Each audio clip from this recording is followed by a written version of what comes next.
y'all? It's been a while. I'm in Denver. My landlord's in Pennsylvania. We're playing a lot of games. I just asked for my kitchen sink to be fixed because it's broken. And I just turned this like huge game with them because they didn't want to do it. And so I just told them to fuck off and left. So now I'm in Denver. If you can see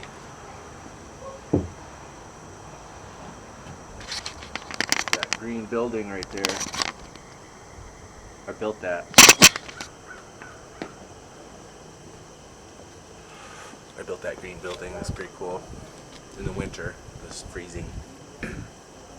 But by doing that, I got a bathroom remodel here at the property I'm at right now.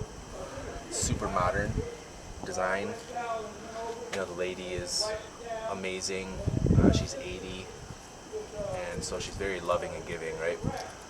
And which is what I needed, because at the end of building this garage, second floor over here, the grandma that raised me died, you know? And so it kind of fucked me up. Like, for a couple months I was fine. I just kept, pushing all that grief down. And then Nancy, lady whose house I'm living in right now, she fell and broke her leg, right? And had to go to the hospital, and now she's in a nursing home because she's not healing. She has osteoporosis and stuff. But that subtle, or not subtle, but that sudden removal of her from the situation where I'm living triggered the grief for my grandma, because I was kind of yanked out of there, I was put in my grandma's care because my mom was a drug addict, probably a sex addict, and I'm kind of thinking she's got a little mental illness going on, which is hard, to deal with all that stuff in a family. And then, she's got all the abuse and trauma, being molested and all that shit. And anyway, she decided to leave to Florida when I was 3, and she left me with my grandma, the one that died. And my dad lived there too, at my grandma's house, but he was always drinking and stuff. So it's not like, he really wasn't an influential figure, I don't think, because I'd always, not always, but often I'd wake him up at 2 or 3 in the afternoon, hey, I want to spend time with you, Dad, but you're sleeping because you're still fucked up, And but Grandma was the primary personality and connection I had to foster 7 years of my personality development myself. And I think this is going to sound really weird, but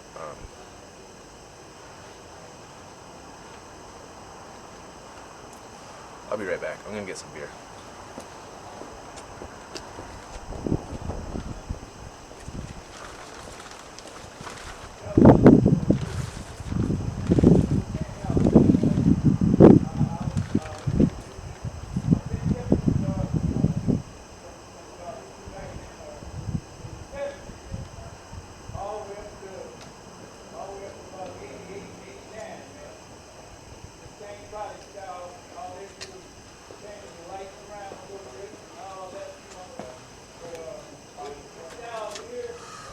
Yeah, when my grandma died, I started drinking for it was a blackout for a month. It helped me cry and grieve, I think, but because I don't cry very often, I turned that shit off when I was a kid. Anyway, where was I? Oh, so while I was at grandma's, we're out in the country, right? Dirt road, middle of nowhere, farmland in Michigan. It always smelled like pig poop because there was a pig farm a mile down the road. And then in Michigan we use these huge tractors that pull this big hose around the fields, and then those hoses are connected to these pumps, and these pumps are in this big like pool of animal waste, like feces, and so that's how we fertilize a lot of our crops, which is it's really gross, but it's what we do. So anyway, at grandma's, that was the safest I think I've felt in my life, like those 7 years. And I think if it wasn't for her, I'd either would have followed through with some of my suicidal ideation that I've had through the life, or gone to prison, for some kind of like ultra violence or drug trafficking and arson. Like those were things that came natural to me anyway. I still hold down the violence part. Like I'm strong enough to carry it, but there are days when it comes up and it's, all I can think about is, it's like war. It's like this part of me is like just plugged into the concept of war, or like, the Greek, I don't know if it's Greek or Roman, but Mars, the god of war. And I don't know, it's in there. I'm trying to challenge it right now and like sit with it and be with it, because I think, it's a integral part of life. Like it's necessary to be able to cause conflict when necessary, like otherwise if everything's peaceful and quiet, like I don't really think we grow. Like I think, all the wounds in us that are festering, they just stay there, right? Like we numb out with peace and quiet more, I think, than other things. A lot of people try to control their external environments and stuff in an attempt to numb out their trauma, or just whatever they have to look at. Like I don't know what people have to look at, but maybe they don't, I don't know. But for me it's been important. So like she kind of saved my life, from going to prison, or like I said, following through with some suicidal ideation I had throughout my life. And because she was like perfectly loving and accepting. And this is where I was kind of a geek or a dork. I would get home from school. So I lived there from the time I was 7, or from 3 to 10, so 7 years.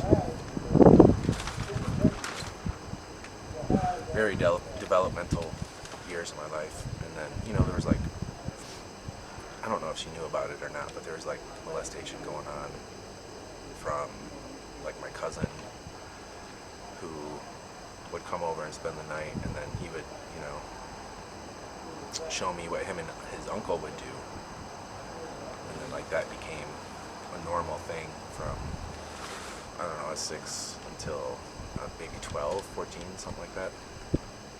So, that definitely fucked with my head. But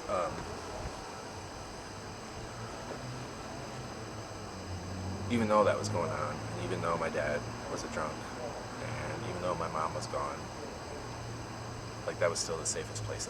That was like the safest time in my life, because of my connection with grandma. And like I would hide behind her, like if you watch National Geographic and you watch monkeys and stuff, like the little baby monkeys hide behind the mom when there's some kind of threat. And that's how I was with my grandma, and she protected me a lot. And like I would get home from school, and she was very she believed a lot in education. She taught me how to read when I was 4, and then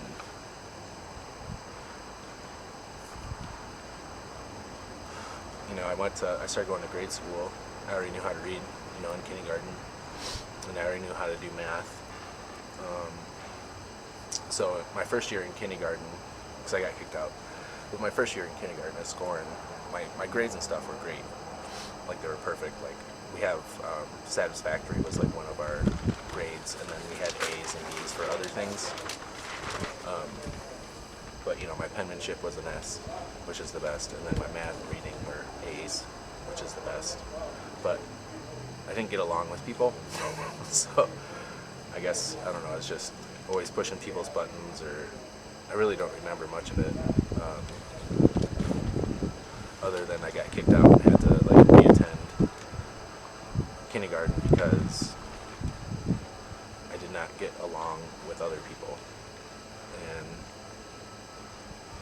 that was on every single one of my report cards. I would get, A's all over the place, just exceptional grades, but always at the bottom, like every year, every semester, was Ryan does not play well with others, like all the time.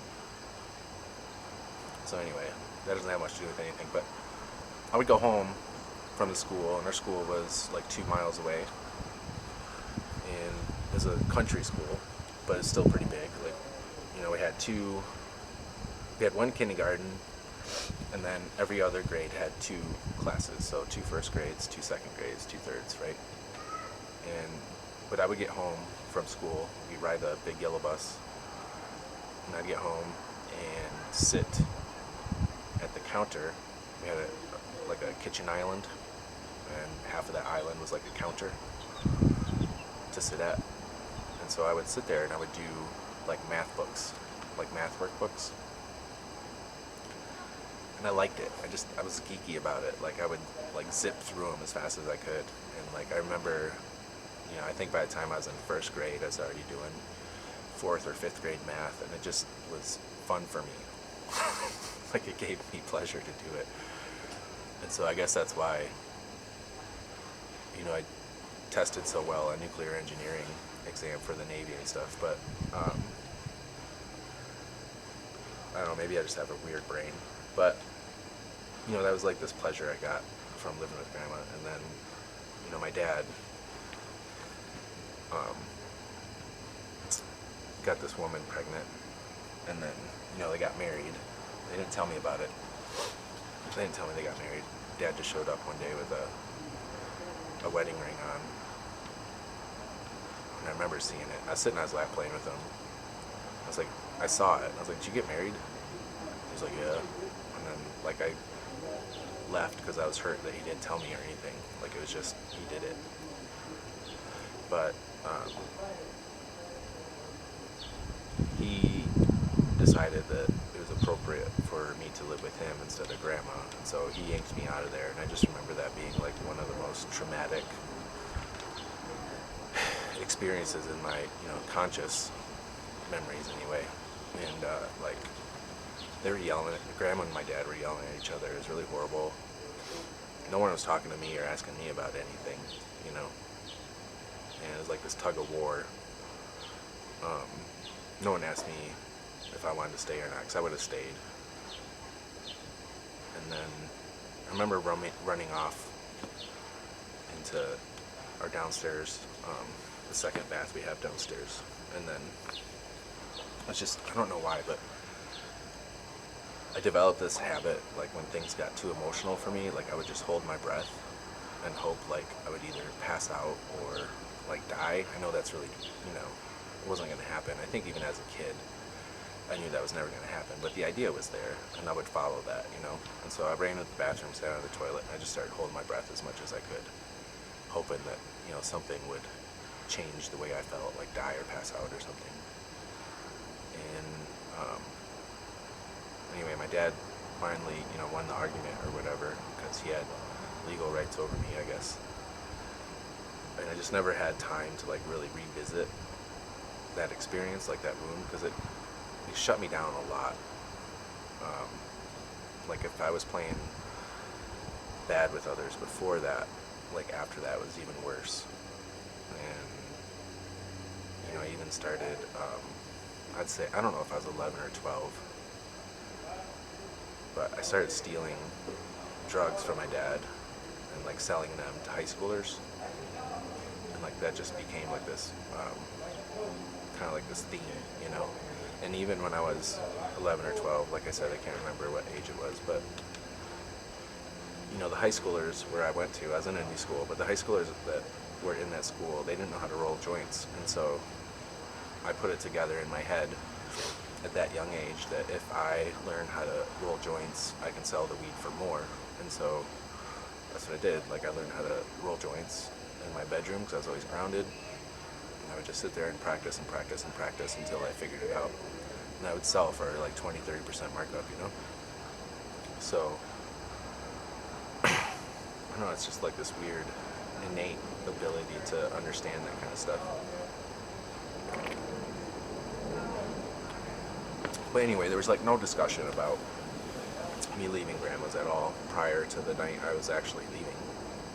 There was just 20 minutes to an hour of intense argument about it, and then like I had to go with that.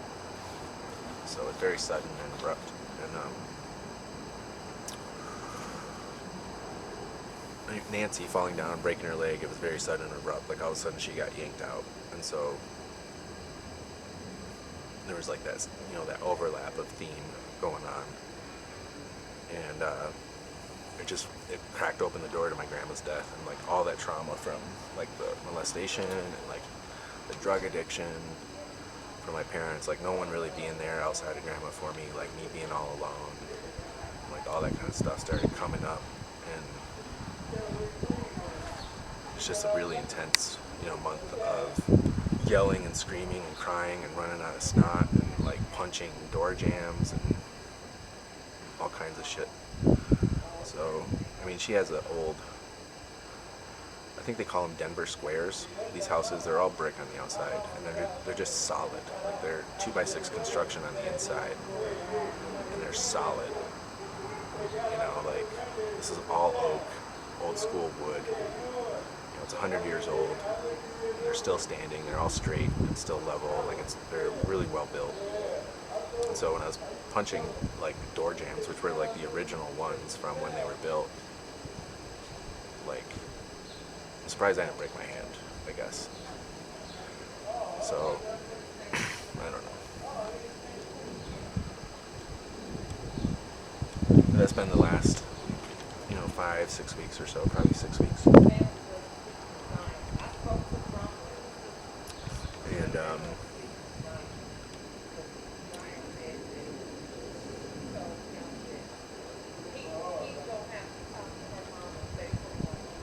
neighbors are talking. So this neighborhood's called Five Points. It's predominantly like a black neighborhood, but like white people are starting to move in and like regentrifying it, and it's almost like they're colonizing it, and like the black culture that was here is starting to like fade out. Like the art is fading out and it's turning into like white people art, which is fine. Like I'm white, I like my art, but I don't like killing other people's art. Like, it's a culture that's dying a little bit. So the good news is I've got access to in-person meetings for this program called Adult Children of Alcoholics Anonymous, which is really nice. I didn't have that in Pennsylvania. I got like this amazing house to live in for free because somehow Nancy fell in love with me, and I get to build my business back up because I fired half my clients. I got really sick of dealing with all their disorganization, and I just felt like they were taking up too much room on my plate, and so I got rid of them to make more room. And now I got ads out there for a sales manager and salespeople, and I'm just going to start delegating things out and see if we can't get this thing up off the ground big time, because I still have the idea in my head, like I want $1.5 million in my pocket by the end of 2025, and so I don't know if I can do that with pure revenue from the business. It's possible, but it'd be really hard. Like the rate of growth would be insane. But I think if I can show steady growth for 2 years, I can sell it, because it's a corporation. I have 1 million shares. It's a corporation. I'm just trying to pick it up with nothing, which is, again, because I moved out here and just building that garage and stuff didn't work out as fast as I wanted it to. So,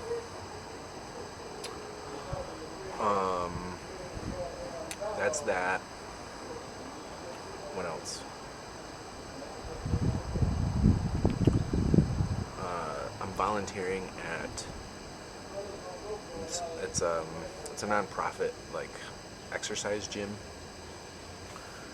I haven't officially like done the class yet, but the gym is centered around people in recovery. I'm hoping like this doesn't disqualify me. If it does, I'll quit. It's not a big deal. Because the whole like drinking like blackout stuff, like that's gone. Like, I don't have to do that anymore. But that's gonna be fun. I'm gonna start a thing called Mindful Muscle. I did an interview and intake with them, and they're excited. Like I'm combining like meditation and strength training together. I'm gonna try to put it all together within like an hour time frame. And they were excited because they don't have anything like that there. And this is like a national organization, They don't have any classes like that. Like it's very soft. Like they have, I don't want to say soft, but like there's yoga and meditation, but not deadlift and meditation, And I think there should be. Like I don't think we should eliminate that. Like if deadlift was a gender, I would say deadlift is like very masculine just because of the energy it stirs up. Like it's a very intense exercise. It's not subtle, it's not passive at all. It's a very aggressive exercise that for me when I'm in my weight lift routine, 5 days a week, I do deadlifts 2 days a week, and like my sex drive goes up like 100-200%. Like I am wanting to fuck like 2-3 times a day. So it's just very intense exercise. And maybe that's just me. I don't know. Maybe it's because I have a lot of Mars in my Kabbalah or something. I don't know how all that shit works.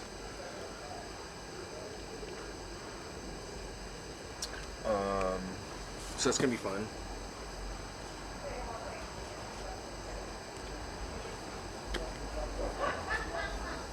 So I guess that's where I'm at. I'm in Denver doing that.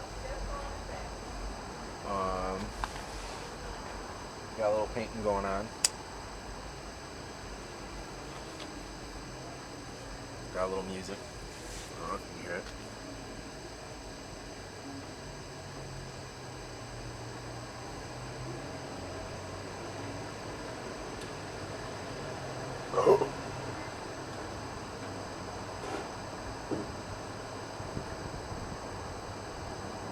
I'm making really good friends with the neighbors. So I took the guy that across the street, I built his garage. I've known him for years. He's a client in one of my businesses. I helped him get his business started years ago. Like I basically gave him, I don't know, it was like a $150,000 contract, like his first day in business. Which doesn't sound like a lot for construction, right? But the margins on it were insane. Like it was like a 50% margin. So like I basically gave him like 80 grand net. Roughly. So anyway, like we've maintained a business relationship. I thought we were friends, but I don't think that anymore, just because of all the drama that came with this garage, and like, he's kind of going through a hard spot. He grew up in Long Beach. He was a vato, like gangbanger. He's got a lot of trauma. He saw people get shot. He saw like live action curb parties, like people putting their mouth on the curb and someone else kicking the back of their head to like knock out all their teeth and shit. So he saw that at like a pretty young age, and he's a very emotionally sensitive person, like I am. And so like he's been really kind of like running away from that, I think. And so it's coming out in these weird ways. Like it's coming out towards his wife and his kid, and like it was coming out towards me when I was working on his property, and I was taking it for a while, like absorbing it, because he owes me money, and so like there's this power dynamic that I created in my head, and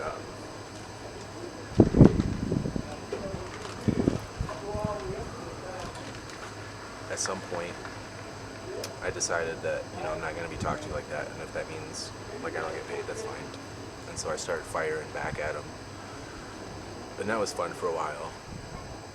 like, it's like practice. Like first I overdid it and like fired back too hard, and then I started learning how to take the hits, and then I started waiting, and I would start going after his heart instead, because like he's hypercritical, and so I'd wait until like he was in that mode of hypercriticism, and I'd be like, so like who in your family was like always criticizing everybody all the time, like nitpicking? Was it your mom? And like he would just shut the fuck up, like just silence for like 10-20 minutes, and so I knew like I was hitting close to the head, and so I've been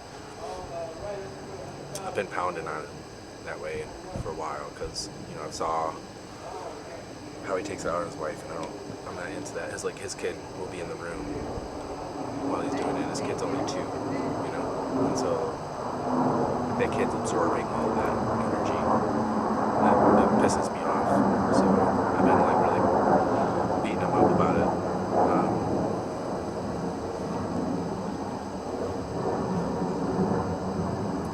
But he's a general contractor, and I got this bathroom job that I took from him, kind of across the street, and now like this other neighbor wants me to give him an estimate for their garage,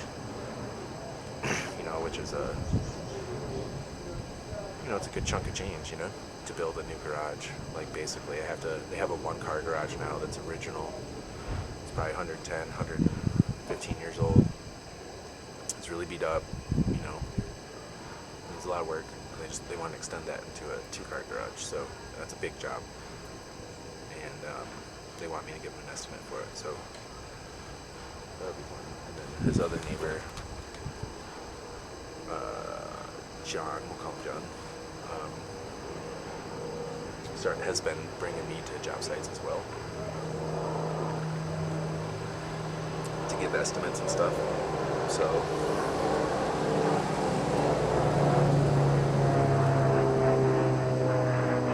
I'm trying not to get distracted with it.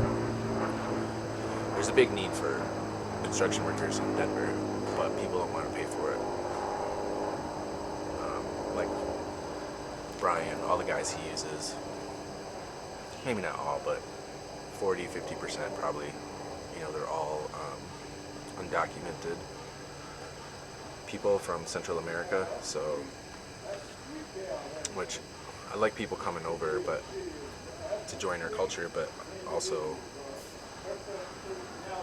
they don't have to pay taxes and stuff, and so they get to, like, kind of cheating the system and making it harder for other people to make money, because they just undercut everybody,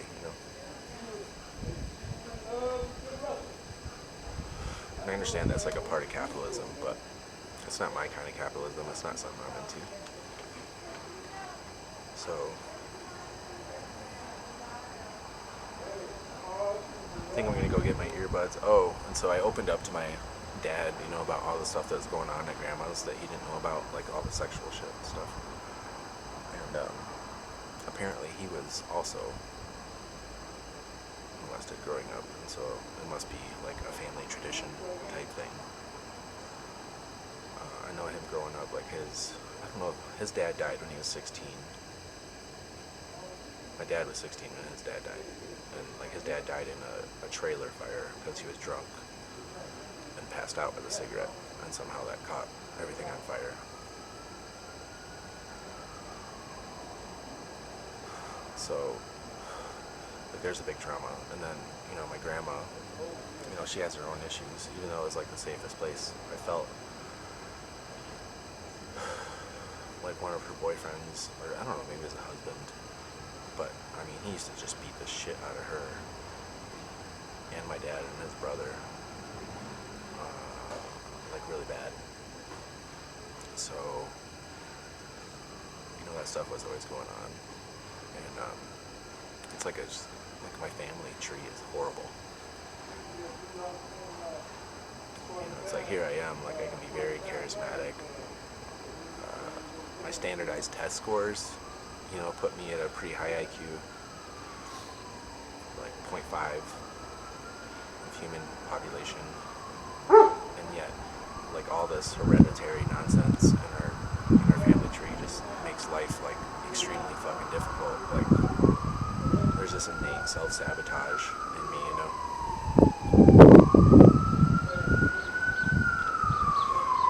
telling my dad all that stuff made me feel like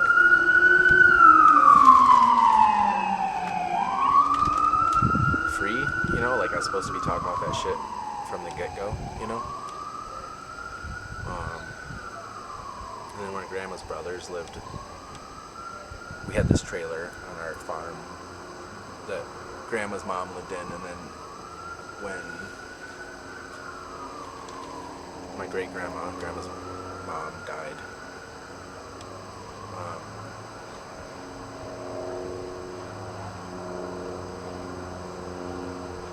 what was his name? I think his name was Terry. Anyway, him and his wife moved in. They were Jehovah's Witness. They had a little girl. He adopted her. Like, it wasn't his daughter. But apparently, my dad said that he was molesting her the whole fucking time they were there, too. Like, the Terry guy was. And she was, I think, a year younger than me.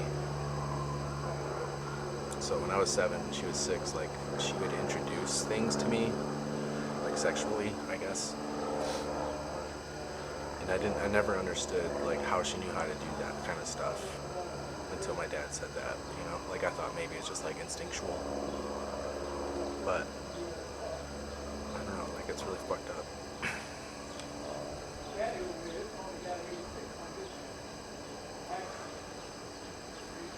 It's just a horrible family tree.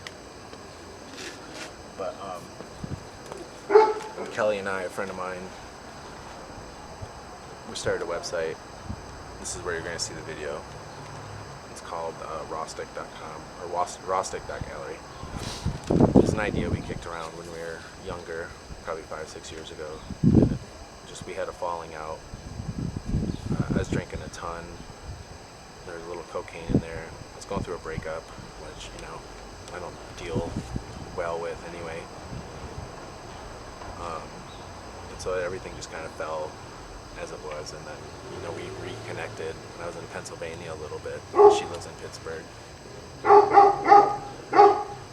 And now we're doing, you know, this Rostic thing. We're going to turn it into like it's going to be like a gallery website, obviously, for artists, but also, you know, not just visual, but, you know, written word and stuff too, poetry, literature, anything that's art. And like, I want it to be, you know, people join, artists join up, you know, they'll have a profile, and then they'll have like videos like this, you know, like where I'm talking about the shit that's real for me.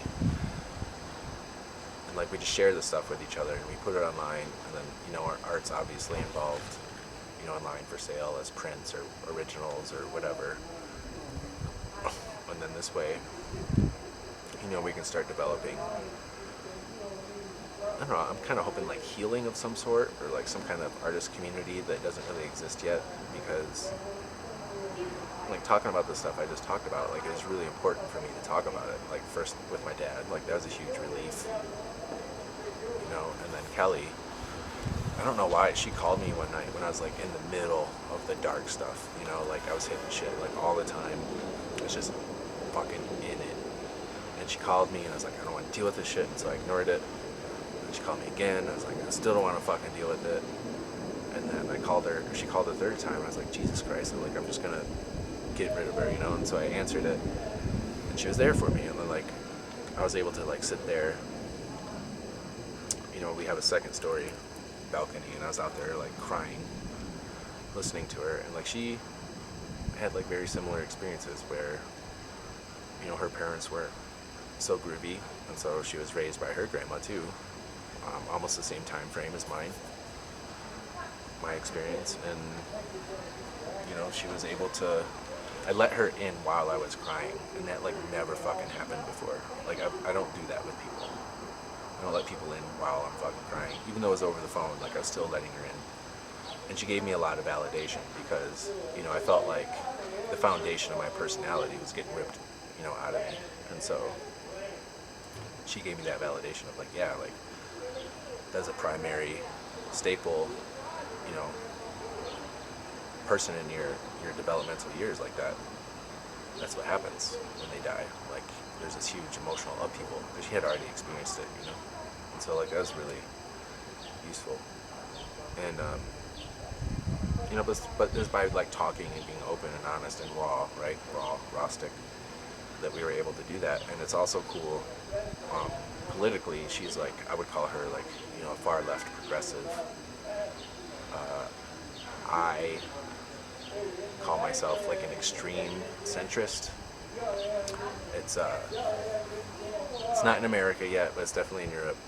And what I've read on it so far is like very accurate to me. Like I believe, a country standing has needs. It always has different needs, and those needs change based on the evolution of the country, the culture, and everything.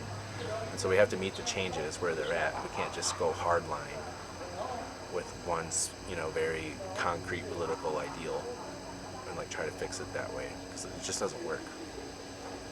Like you have to be fluid, And also as an extreme centrist, like I think we need to get rid of like far left and far right political people. Like fuck Antifa, fuck KKK, like fuck all those people that are way off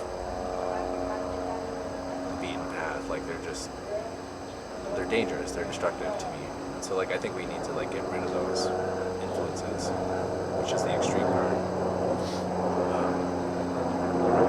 And then so there's things I think I believe in on the progressive side. I believe in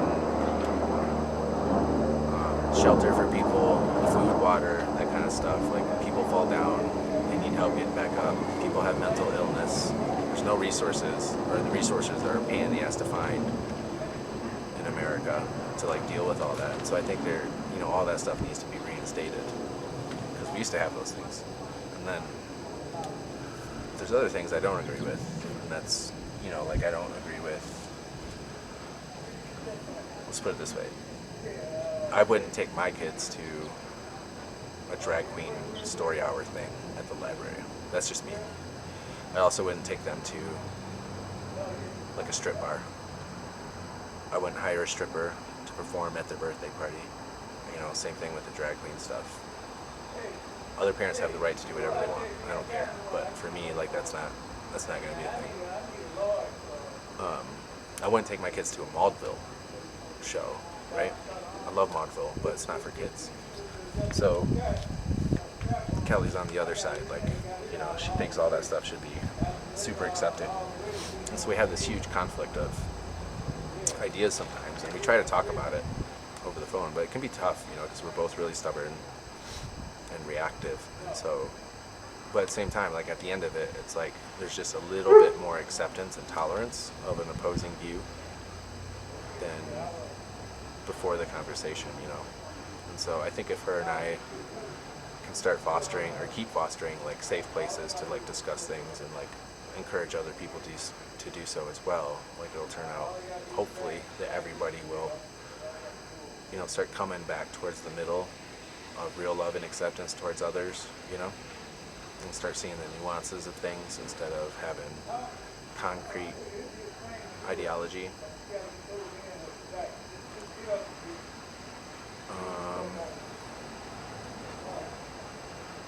Well, I'm gonna piss.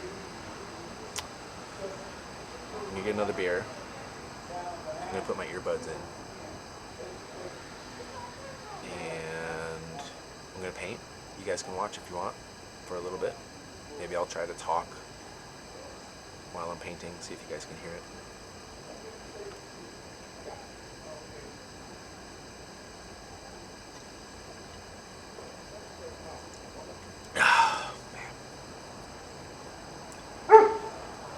I don't know how that shit's gonna work. I think I need to get a microphone like on the fence.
earbuds are full blast, so I don't know how well you're going to be able to hear me if I'm adjusting my voice wrong, but I don't know what to do with this piece. I did all this today.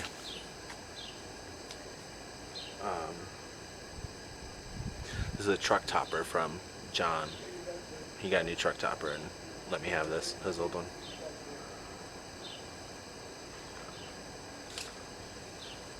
It's actually kind of weird. Like, we were going to do a job and check it out, and I don't know, I had this vision in my head that I was going to ask him to take me to Home Depot for drywall so I can get, more canvases. And then just later in the day, he was complaining about how he had nowhere to put this. So it's like, hey, it looks like a canvas. I'll take it.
There's a woman that owns a market down the road.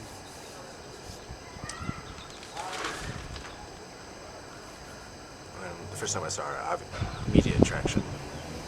Like, she's so beautiful to me that I had to ask God help, ask for God's help to like be able to look at her in the eye while we're talking. Because like, um, but when I first got here, I had a potential job offering in Fort Myers related to the hurricane, so I didn't want to like extend myself in to the direction of a relationship or anything. So I just kept things casual and chatty, while I was there. And over the last couple of weeks, I decided like I have to stay here. There's shit I gotta take care of legally. Technically, I have like a warrant, bench warrant for my arrest, so I gotta take care of that. And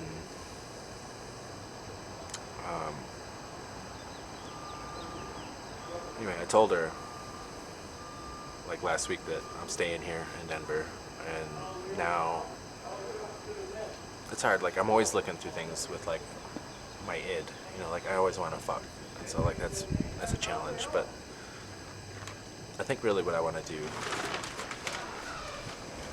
I need to rebuild my circle, like my circle of people, my circle of trust, I guess. And I've had a couple failures in that already. But I think like she has wisdom aside from the beauty, and she's a business owner, so she gets that part. But she has wisdom. Like there were times where we're talking, like she would just drop like wisdom on me, and I was like, oh yeah, like that feels good to me. Like I like getting wisdom, I like new information.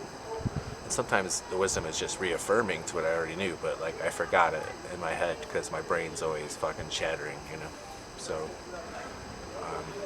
I think I'm just gonna be like blunt with her and be like, hey, I found out the other day she's my age, so I thought she was in her 30s, so that was another part of my hesitancy. But she's my age. No wrinkles. I don't know how she's doing that. And I think I'm just gonna be flat out like, I'm looking, now that I know I'm gonna be here, I want to build my circle of people, So, do you want to go for a walk? Just that simple. I don't know, just seeing women through like sexual only, like having that agenda, like to get laid. I'm hanging it up. I don't want to do it anymore. I retired. I'm retiring my wholeness.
In case you haven't noticed, I've also got a lot of fat. Like 28% fat right now. Really gross. So I'm gonna get clenbuterol and trenbolone.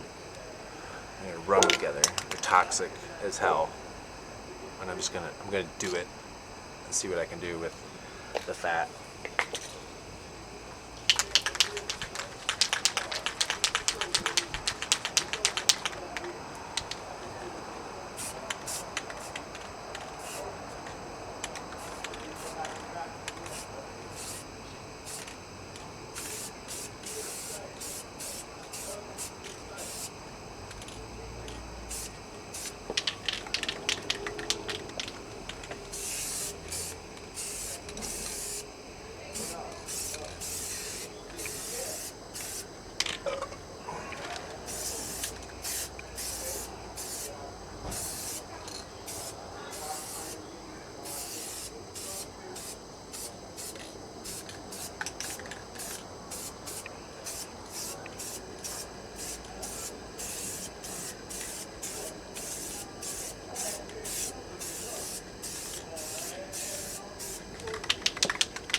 Kelly and I were contemplating like me moving into her house with her husband and kid, you know, for raw stick, so we can be right there working with each other.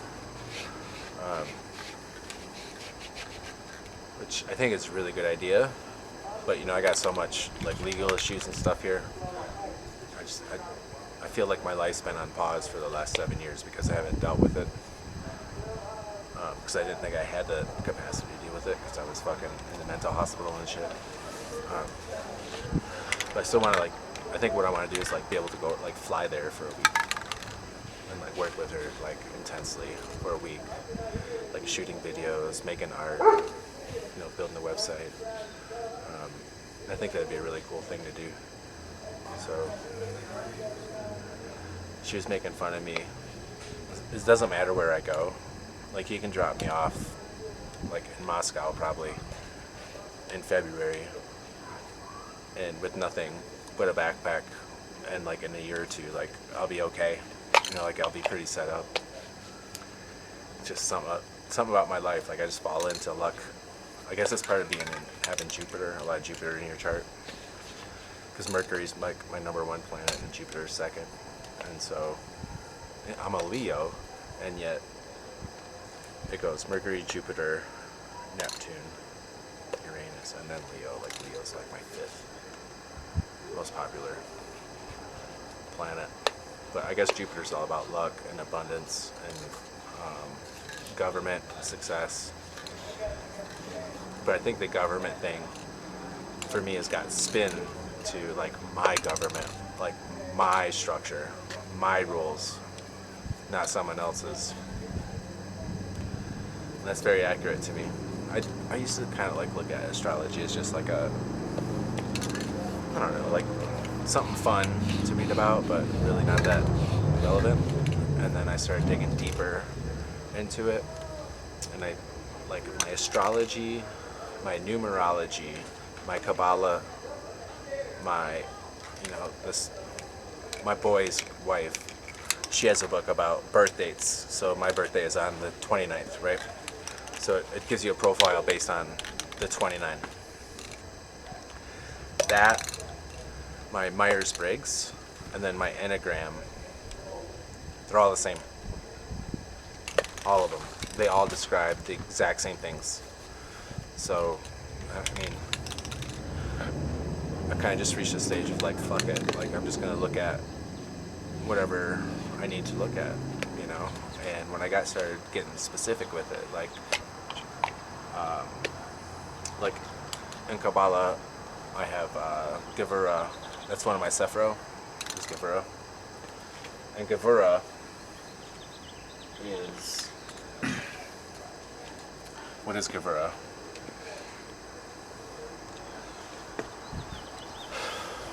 In order for there to be like material creation, Gevurah and Chesed both need to exist at the same time. My Sephiro are Gevurah and Chesed. So, and then the line in the middle that connects those is Teth, which is creation. So in order for there to be creation, you have to have those two Sephiro. Chesed is all about like loving kindness, compassion, forgiveness. You know, like there's what's his name? Abraham. I think it was Abraham, right? God said, like, sacrifice your son to me on the altar. And so Abraham, like, grabbed his kid and was like, hey, I'm going to go kill you on the altar. And,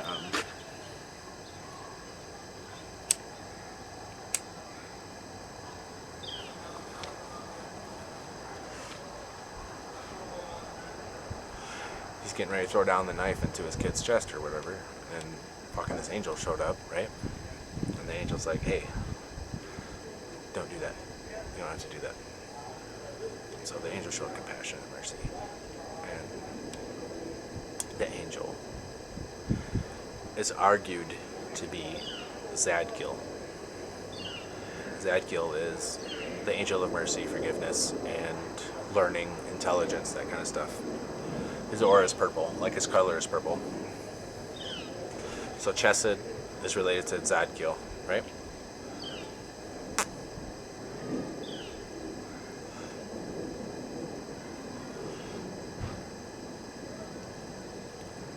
We'll get back. Maybe I'll tell that story another. I was kind of thinking like if I should tell that story.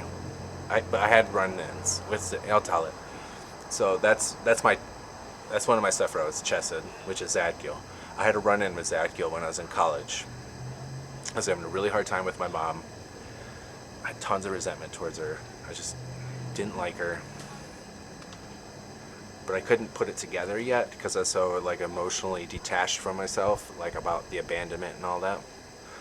But so it's just anger and like resentment, right? And then I was going to school for architecture, which, cool fact, in Denver you don't need to have a degree in architecture to practice architecture. So I might stay here for a while because I'm really good at architecture and engineering. But so I was having a hard time with those things, and I was praying about it. It's like I need help with. Like I don't know what's going on. I need help because every time I would try to study, I would just it's just rage and self-hate and all this nasty shit. And then I was walking to my truck on campus one day, and in my mind's eye, I got this like it's like a violet silhouette, you know, like a shadow silhouette, and then like a violet light around it, and I was like, you know, what the fuck is this, you know? And then all of a sudden, the letter Z came by my brain like this, and then there's like Zad, and there's like Zadkiel, right? And I'm like, what the fuck is Zadkiel? Like, that doesn't make any sense to me. Because I'm always skeptical about that shit, because I have an active imagination. I don't know, like, if I'm tapped into the spiritual world, or if I'm just, like, making shit up, you know? And I hadn't studied anything about Kabbalah or angels at that time either. So I was like, I don't know, like, I knew Michael, or Saint Michael, or Archangel Michael and Gabriel, and maybe I knew another one that I can't think of right now, but that was like the extent of my knowledge on angels, you know, so. But as soon as I get to my truck, like, I Google it, and Zadkiel is a real angel. His color's purple, and he's all about forgiveness and learning. And so that's weird, right? It showed up the way it did. And then on top of that, years later, I find out he's like associated with my Sephiro. Fucking weird. So that's Chesed. And the other side, left side, is Gevurah. Gevurah is the opposite of Chesed. If Chesed is unconditional love, Gevurah is judgment. Like, you get love when you earn it by doing these things. Like, there's a very strong justice. And Chesed, check this out. Chesed,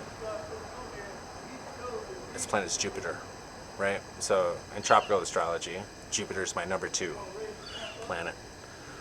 So Chesed is Jupiter. Gevurah is Mars.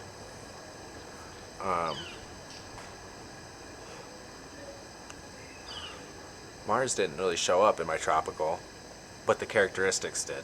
So like the aggression, initiation, conflict, judgment, justice, you know, like withhold. Like if Chesed is to give, Gevurah is to withhold, you know? And so I have those two like coming together, and like they're making my path, my connection is Seth, which is just like, you know, creation. Like you need both of those to create, and it's kind of like it's almost like Lord Shiva in a way,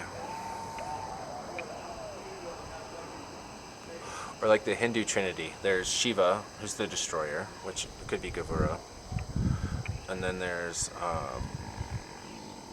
Brahma. He's the creator, right? So he's in the middle, and then there's Vishnu, I think, and he's like the protector. So I think there's like some kind of overlap there that I haven't quite figured it out yet.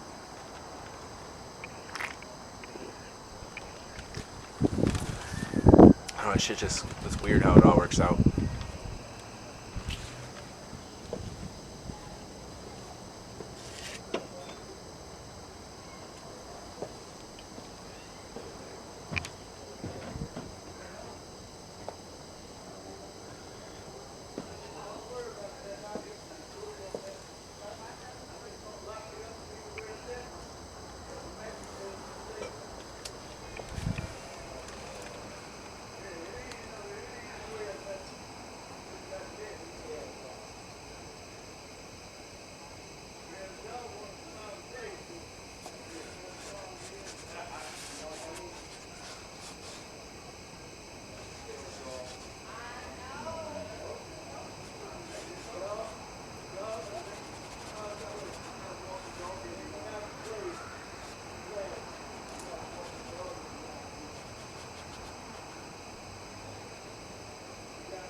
So I forgot to finish my statement. Jupiter's luck. I can survive in Moscow. I have a $600,000 house I get to live in for free. Indefinitely, basically. Like no utilities, no rent, no anything. Why'd I do that?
Damn, Hall.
Funny. When I was building the garage, Denver gets pretty cold. Not like sustained cold, but there will be a week, -8, -12. But I'd be out there working, and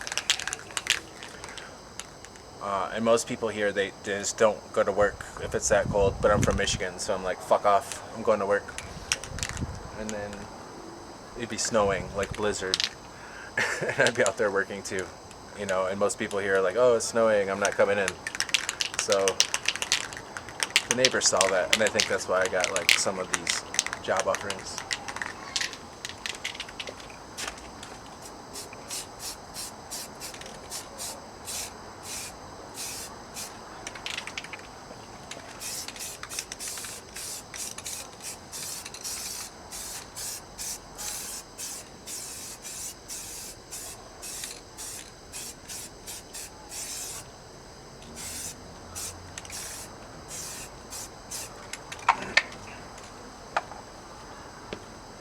Point being, always do your best.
I need to piss.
I'm gonna take 5 minutes, 10 minutes over there, but I'm gonna leave the tape running so you can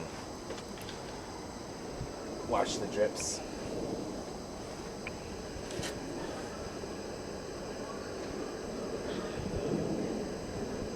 You think I can control the drips? I'll check it.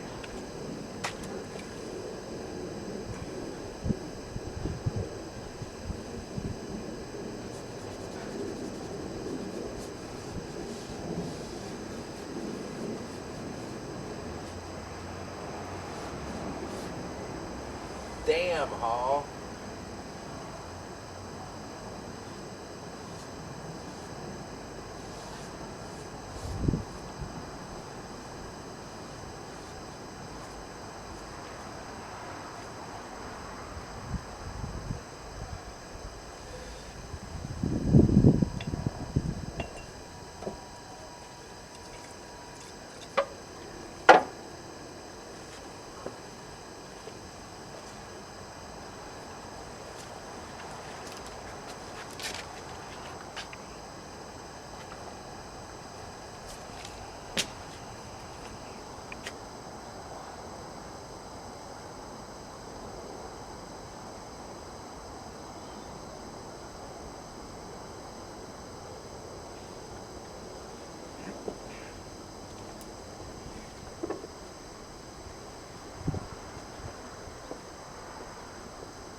37% battery left.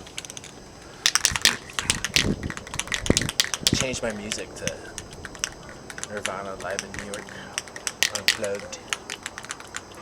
See if it changes my style.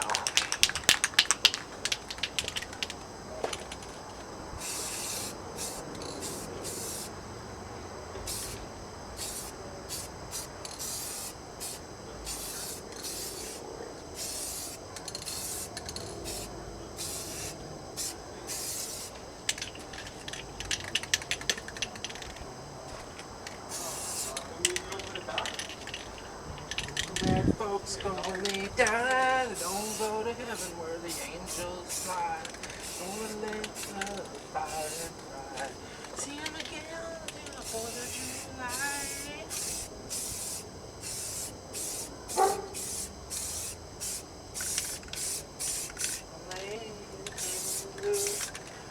Find a dog with a rabbit tooth, run to a grave, needle tooth.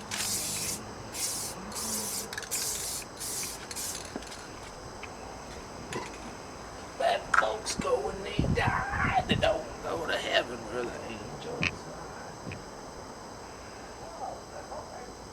See him again till the 4th of July.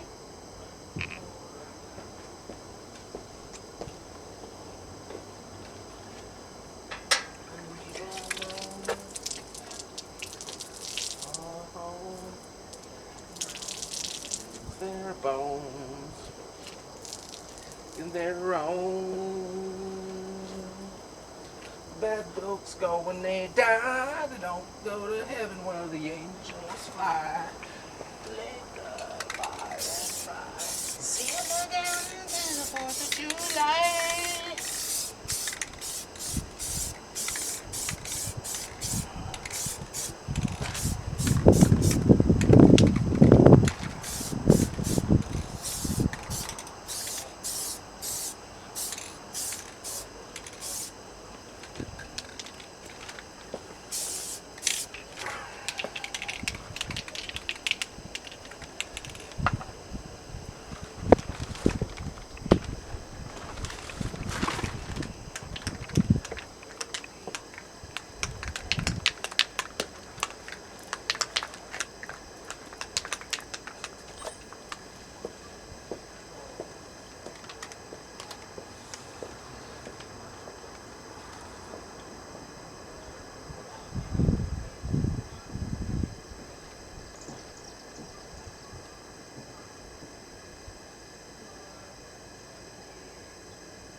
Should I be all apology? What should I say? Everyone stay. What else should I write? I don't have the right. What else should I be? All apology. And a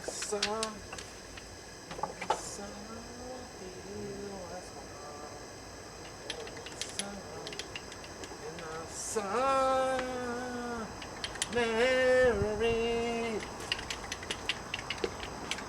Mary.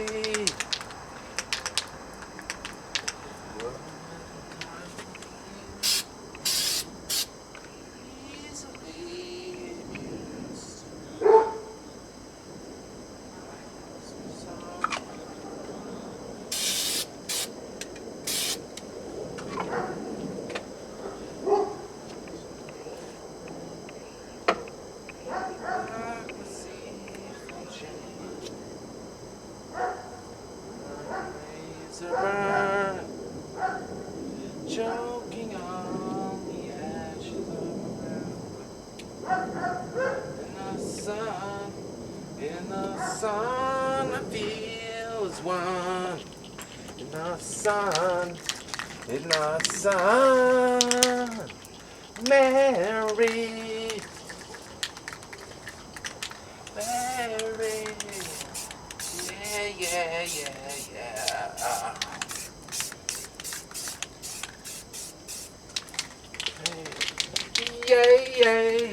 Yeah.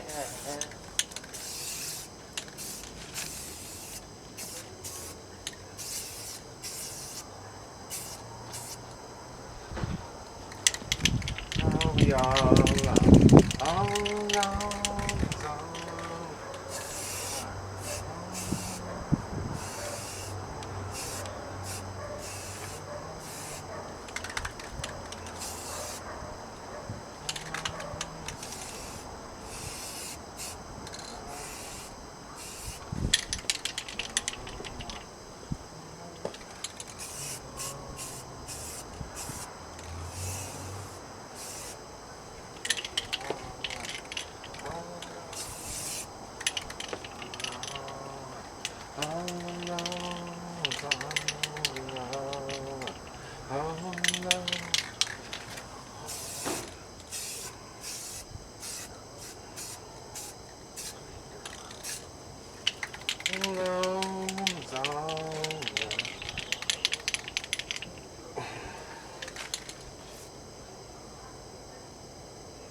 My girl, don't lie to me.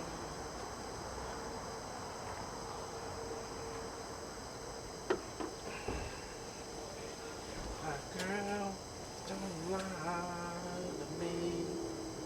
Well, it's my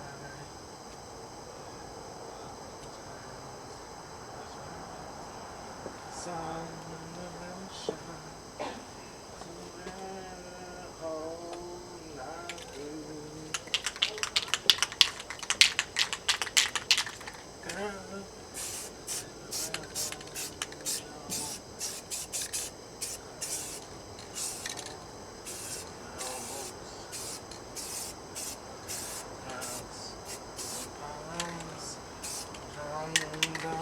shine.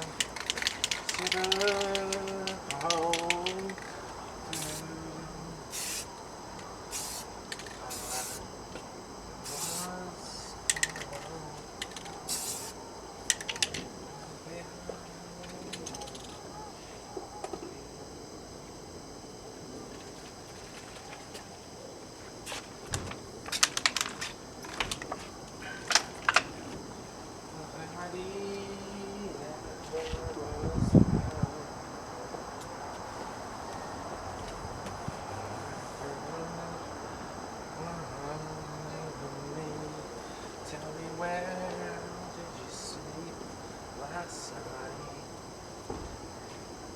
In the spines,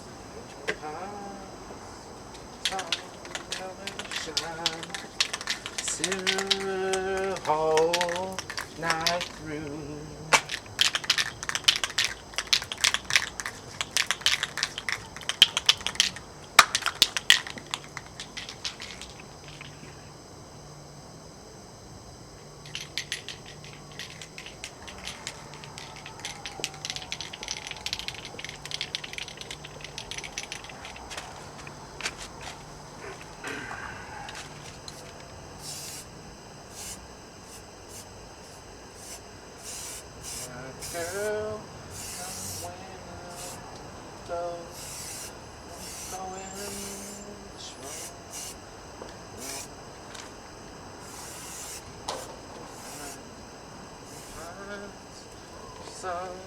don't ever shine. Shiver the whole night through. Girl, my girl, don't lie to me. Tell me where did you sleep last night? In the pines, in the pines. Till the sun don't ever shine. I will shiver the whole night through. Girl, my girl, where you go? I will show you rainbows. The pines, the pines, sun, shine, shiver.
Lonely day.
Lonely day.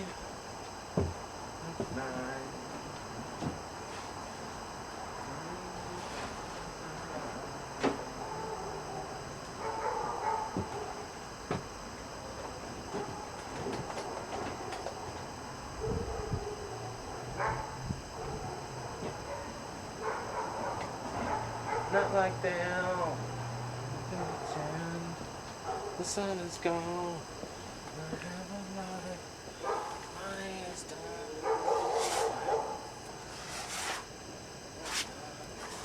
Maybe just happy. Just happy. I'm just happy. Just happy. My heart is gone. I had some glue. Help me again. Mend it with you. We roll around. Lay on the clouds. And then we come down and have a hangover. A hangover.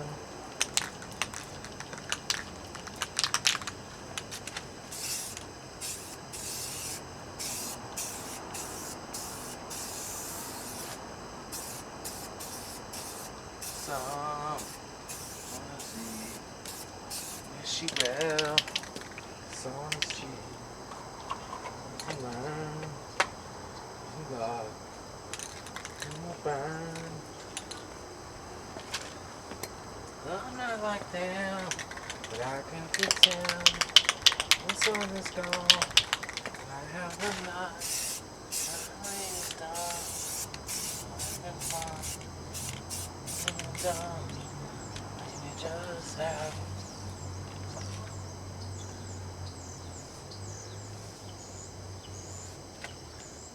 Just have.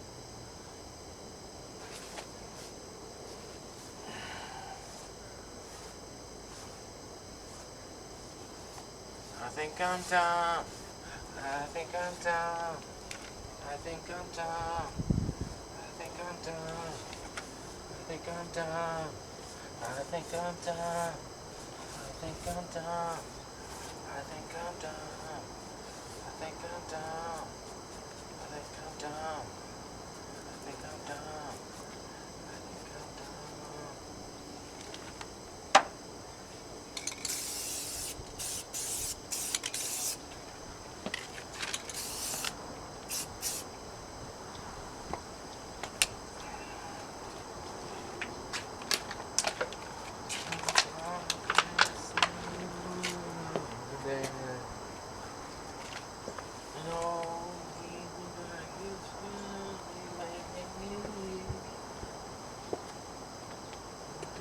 For me, it's a little town.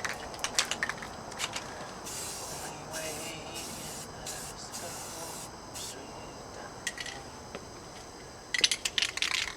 And there is no sound.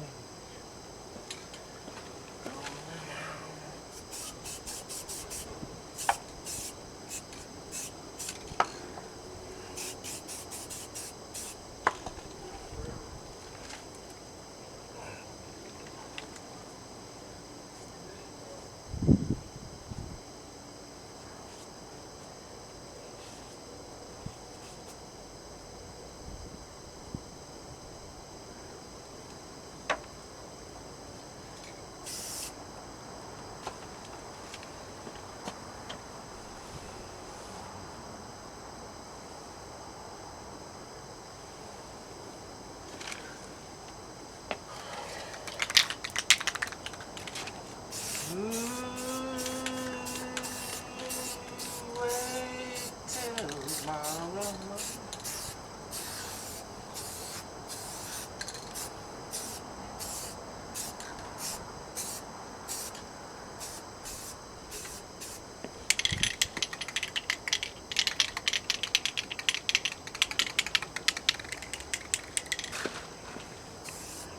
My needs and everything.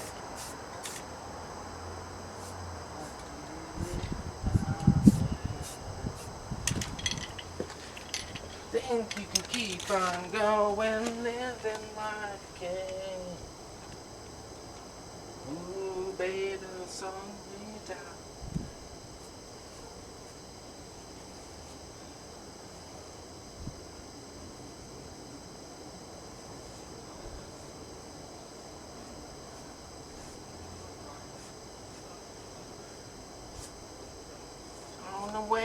bad boy, food tomorrow.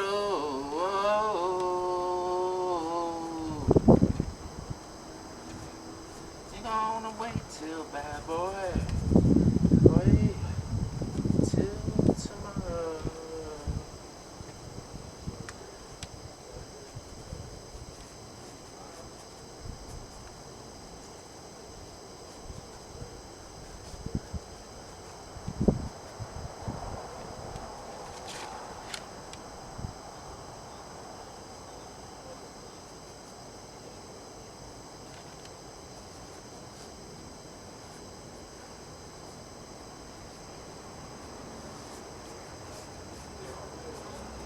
Ooh, till tomorrow.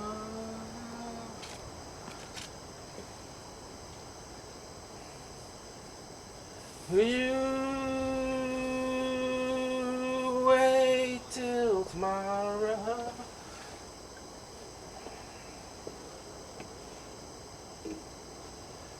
Wait till.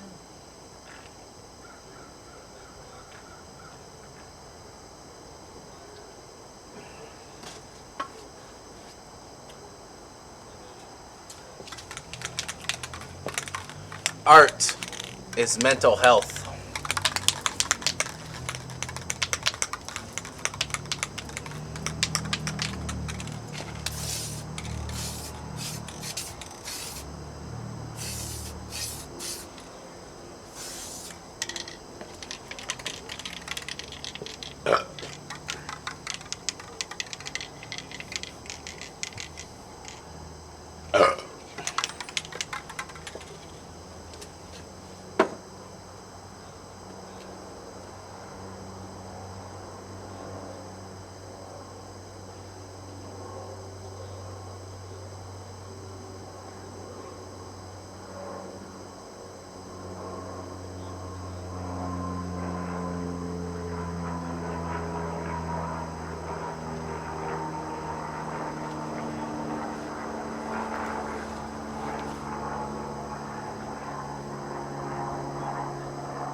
So I'm still really passive aggressive, right? So it's a really quiet neighborhood.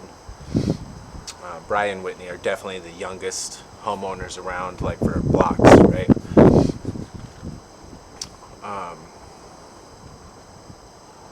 So there's a Samsung sound bar in the house, and I've been using my earbuds for months to listen to music because I didn't want to disturb other people.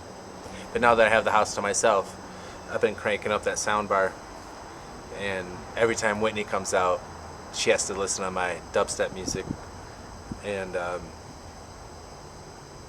kind of like it. I like that I'm ruining her peace a little bit. It's probably something I got to work on, right? I don't know. It's pretty funny.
You guys remember Anya, the mad Soviet? I don't know. We were fucking over the phone, so like who knows what that means anymore, but to me it's like there's at least something going on, right? And her response was always like, "Oh, no, I don't want to label it." So she was totally using me to just fill the gap. Anyway, um,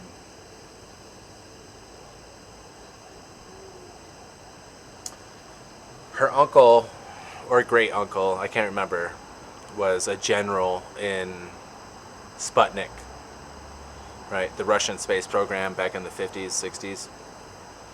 So her family was like extremely taken care of by the Soviet Union and the Communist Party. They were very much like the elite of the Soviet Union. You know, like the Soviet Union had very hard classes. Like there wasn't a lot of room for mobility. Like you were military, intelligentsia, working class, basically, right? I mean, there was some room in there for just Communist Party, but Communist Party and military are like the same. So she was intelligentsia, like upper end intelligentsia, bordering on military, because her uncle was a general. So, and the Russians beat America to the moon, supposedly, or not to the moon, but to space. Um, so, at the time, her family was like number one in the world for what they were doing. Anyway, she would describe to me like her day in the Soviet Union. She lived in Moscow. She was born the same year I was, 79. She grew up in Moscow. Her father was a professor. I think her mother was also a professor in Moscow. But her day consisted of showing up to like she would show up to a class at 7 in the morning. That could be art, language, advanced mathematics, whatever. She would do that class. It's like extracurricular, right? And then she would go through like national education for the intelligentsia, which is different than the labor class. And then at night, she would also go to more classes, which again was art, literature, math, whatever. So her whole day was filled with education, government-sponsored education, until she was, I don't know, 10, when she came over here, you know, during the Soviet flight to America, when the wall came down.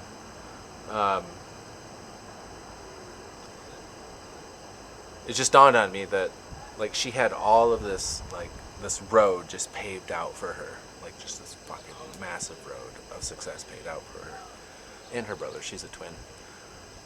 And yet here I am, some country boy. And I've seen her art. It's very good. No questions asked about that. But there's no creativity in it.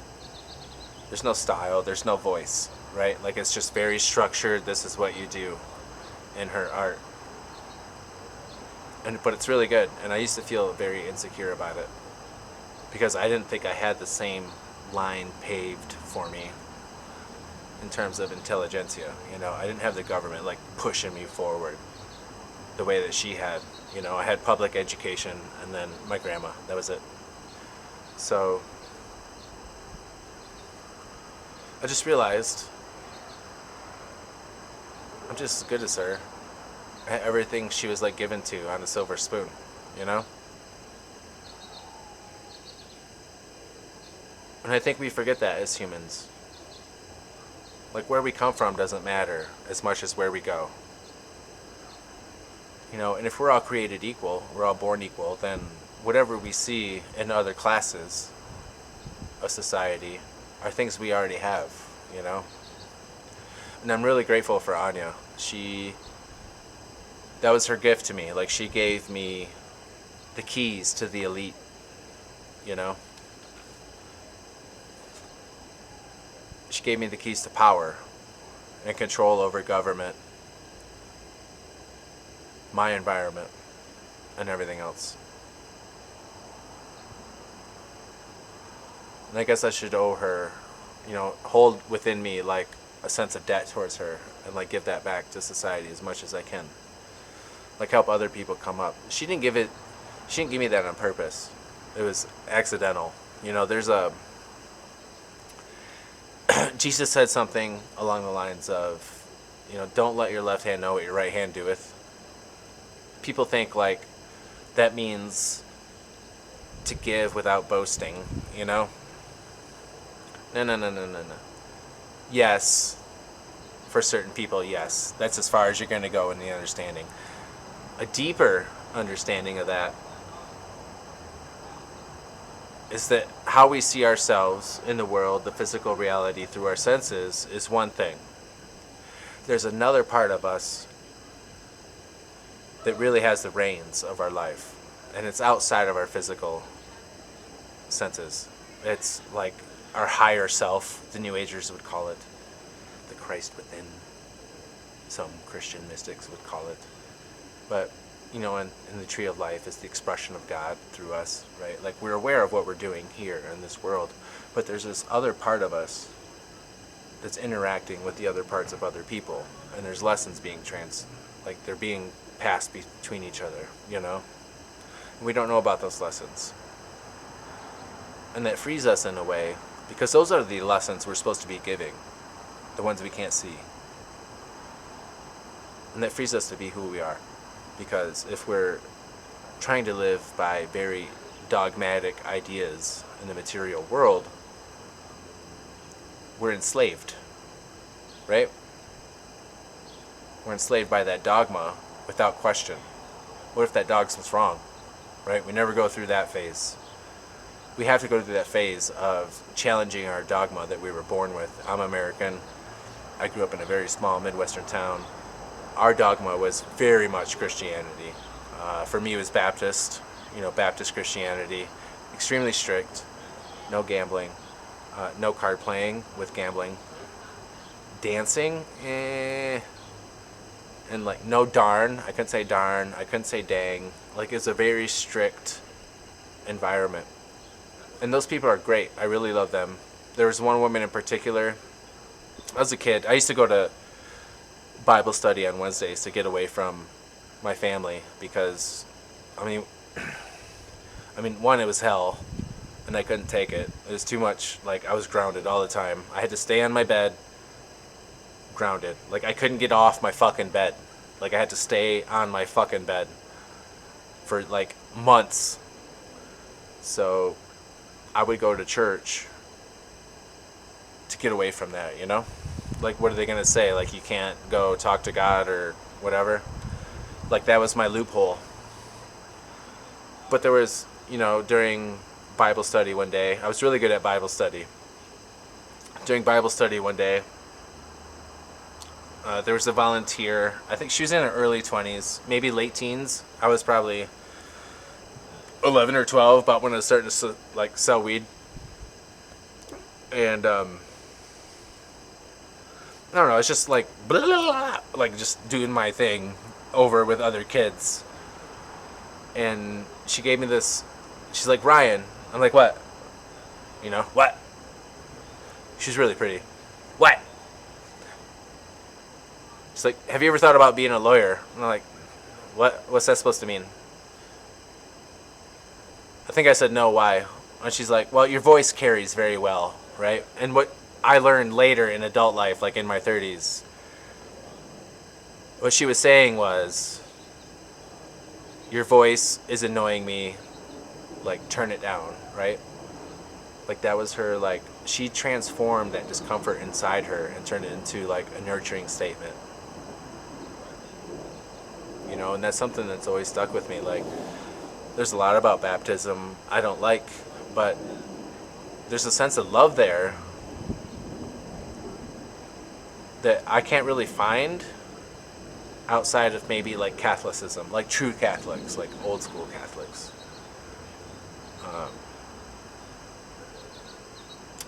It's impacted me. So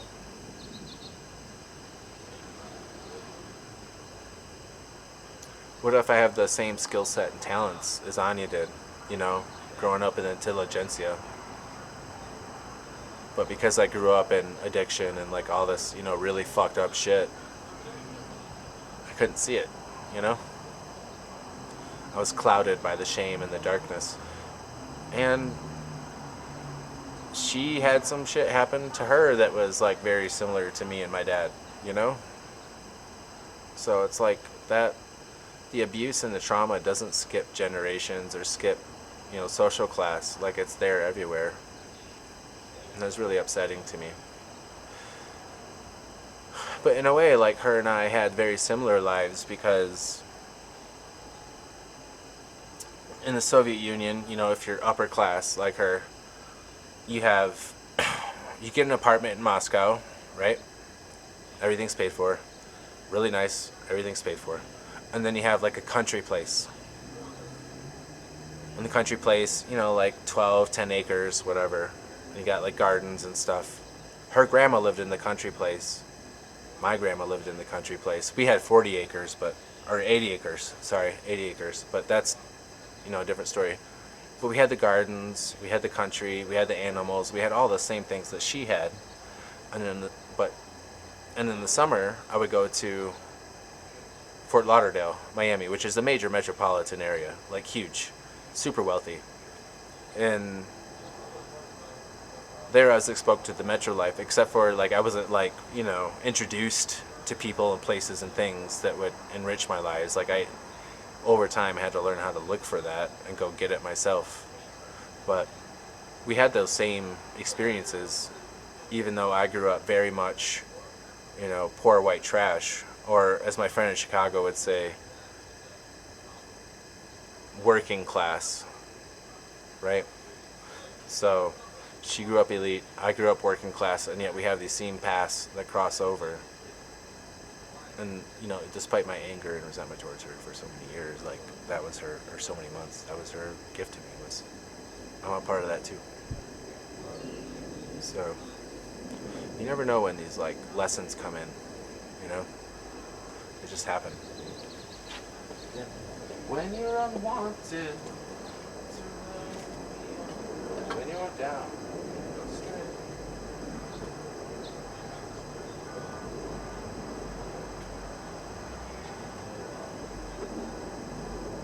What's your name?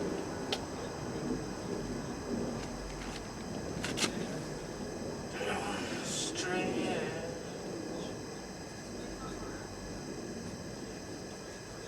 Stranger, ugly, when you're alone. It's so wicked when you're unwanted. It's weird.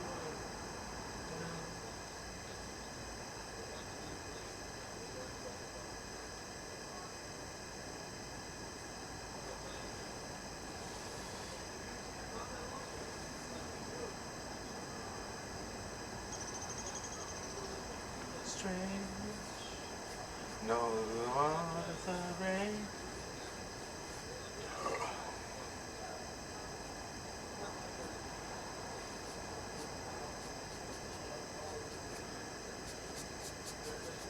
Strange, alright, yeah.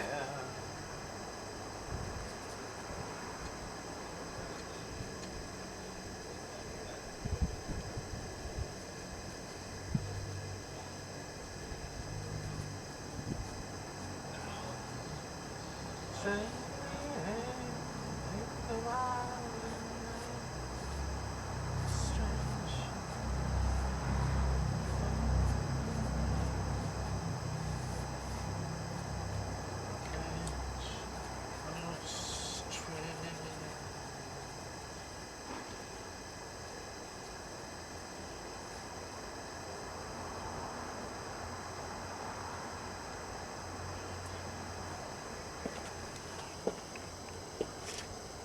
suicide.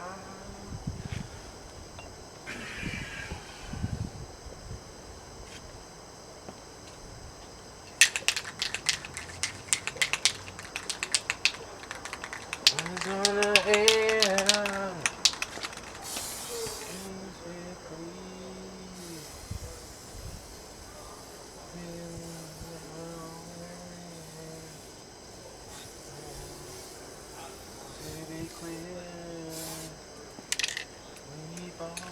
fun of me.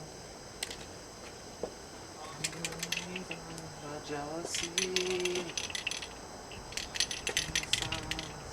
About my death. Kill myself by holding my breath. A suicidal dream. Tells me what to do. Suicidal.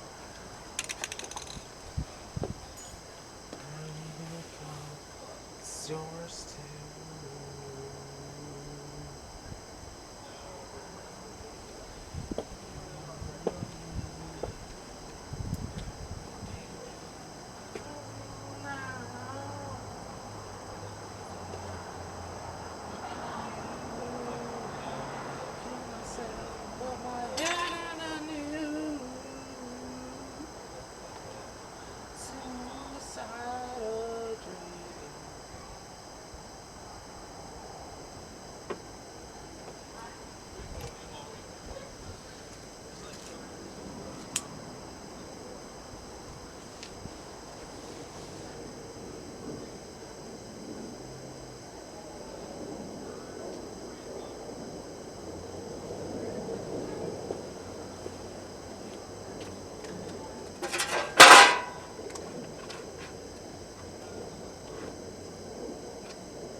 think I need to bring some more white into this. What do you think?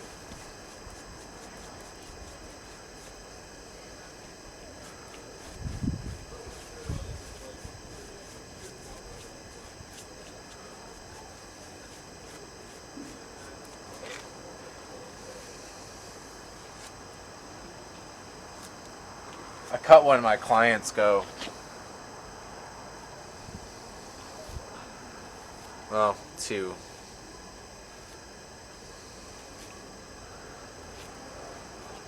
He kept wanting to go for like more on his insurance claim. And for me, it was like a big no-no. Like, you just don't go for that shit, you know? And he just expected me to put it into his estimate. Because that's what he was hiring me to do, is just write estimates and consulting. I don't know, I just got frustrated with it. Because I saw it, and I didn't put it in the estimate, because I was like, no, dude. You know, like, that's not cool.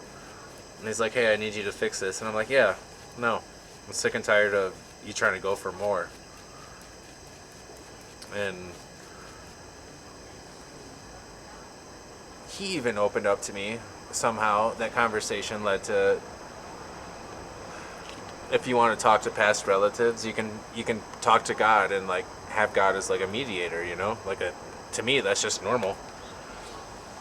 But and they just opened up and he's like, yeah, my uncle molested me and raped me. And I'm like, what the fuck, dude?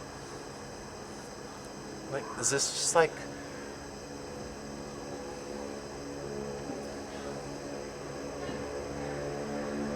how common is this, and yet no one's talking about it? Boys being raped. He's from Bangladesh. He got raped in Bangladesh. I don't get it.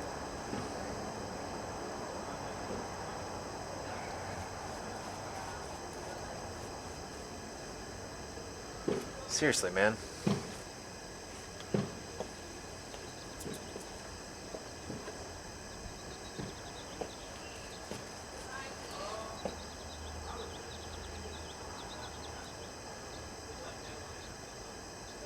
So only yesterday you lied, promises were to me.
seriously though, it's like in a month, me, my cousin, my dad, my client, or that night.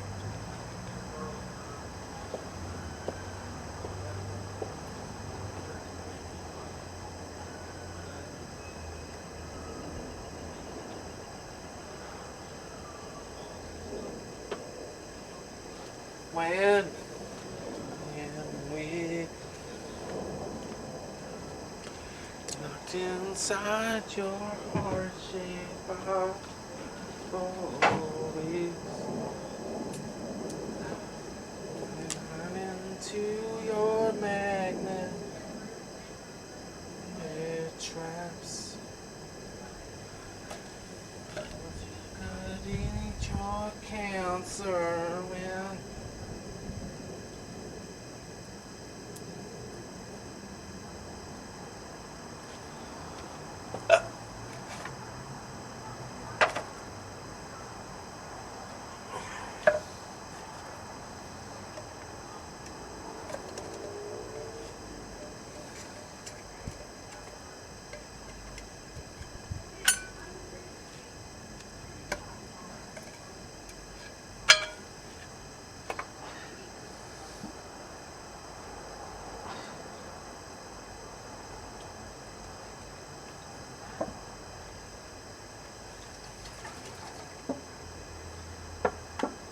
maybe no kids forget no.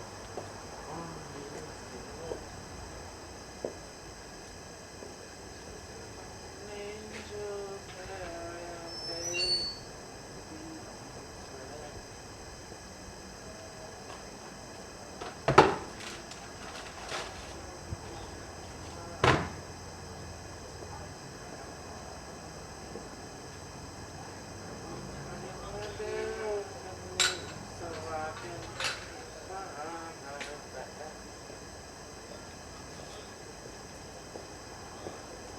I got a new complaint forever and ever. Hey, wait.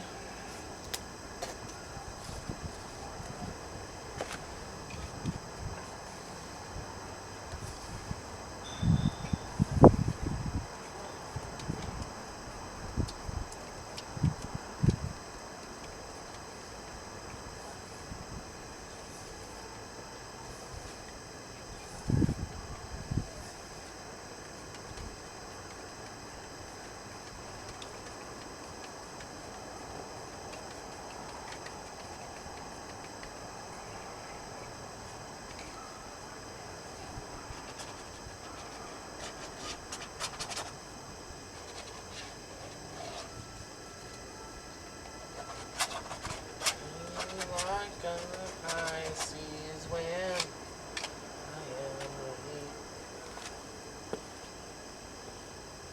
inside your heart-shaped box.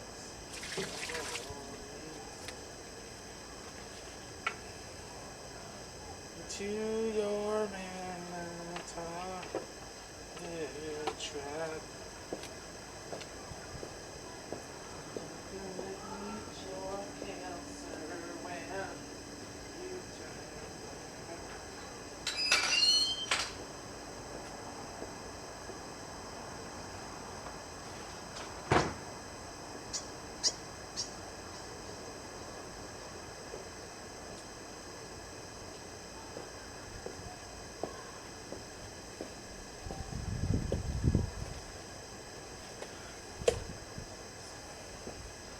You complain forever and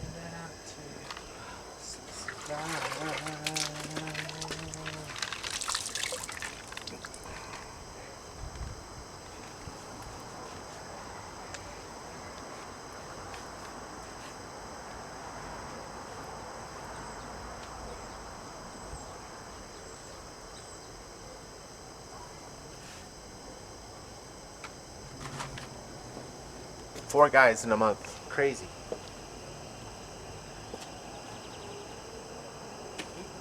Beep.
made this Instagram post once when I was breaking up with what's her shit face, Emily, Denver Emily. I was making this piece of art, right? And I just fucking start crying. I was like, ugh. When you face your dreams, you start crying. Ugh. Anyway, that reel comes up like as a memory or whatever on Facebook because I shared it to both, and they just fucking cringe, right? But that's the truth. When you follow your dreams, the things you need to face come out.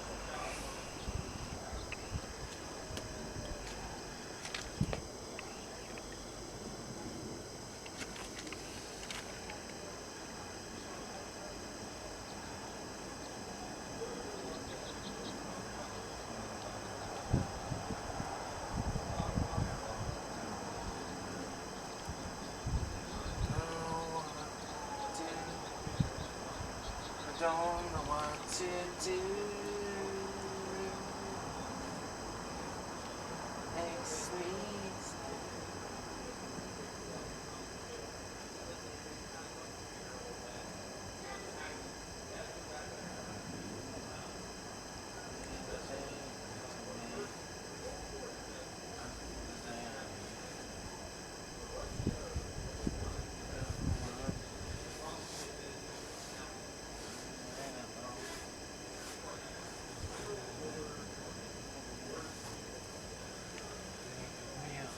one more season. What to do? Don't know what to do.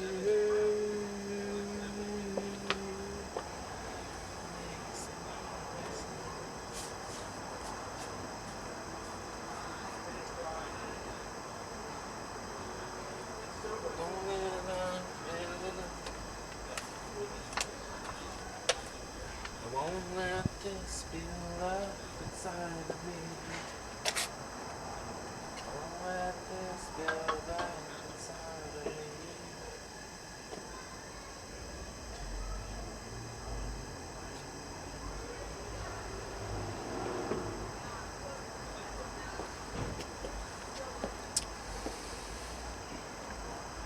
Did you ever notice Jesus never said love your friends? He said love your neighbors.